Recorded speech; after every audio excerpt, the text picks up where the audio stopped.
Nigel is the field guide to Jumanji, so as soon as these players arrive on the scene, he appears, not immediately, but in fact that kind of gives the players a moment of sheer panic as to where they are and what's happening, and then I think that's part of the game. We like to tease them a little bit before their guide arrives. So Nigel arrives in his Land Rover, and then his job really there is to negotiate the players into the game and explain to them what's going on in this world and why they're there.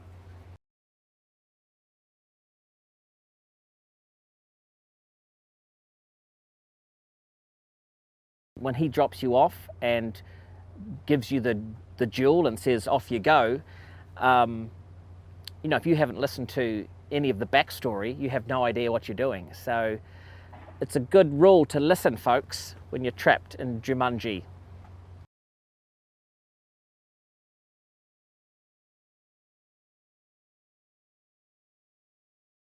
The jewel is the main thing of the game. It is the eye of the jaguar and really serves as the life force of the entire Jumanji world. It looks out upon the world and protects it from any evil that may happen.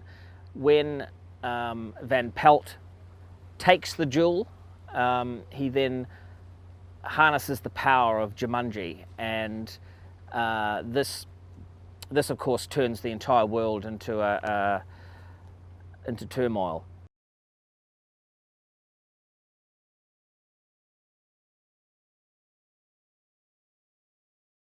I love the absolute escapism of this story, because we all wish at one point in our lives that we could be someone that we will never be, and the opportunity to leave your life and become another character in another world, and then have to deal with that knowing that it's not real but it is real, which is so in the now with virtual reality and the idea of total escapism.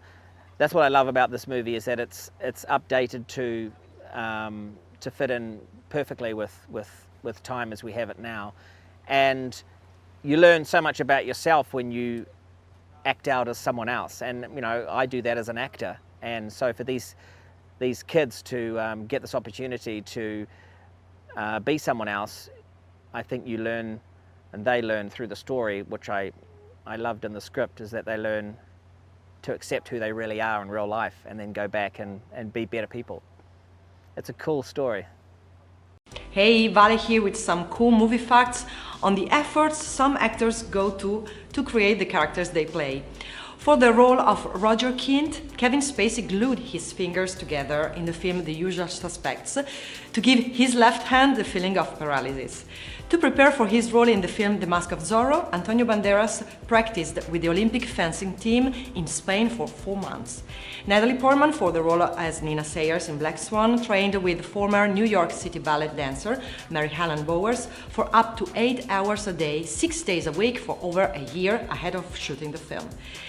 Adrian Brody, for his role in The Pianist, gave up his apartment, sold his car and moved to Europe with only 2 bags, so he could get familiar with his character's discomfort. He also went on a crash diet and lost 30 pounds in 6 weeks, weighing 130 pounds at his lightest during shooting. Whoa. Okay, so if you want to watch more videos like this, hit the subscribe button and ring the notification bell so you receive the videos the moment they are online. Bye bye!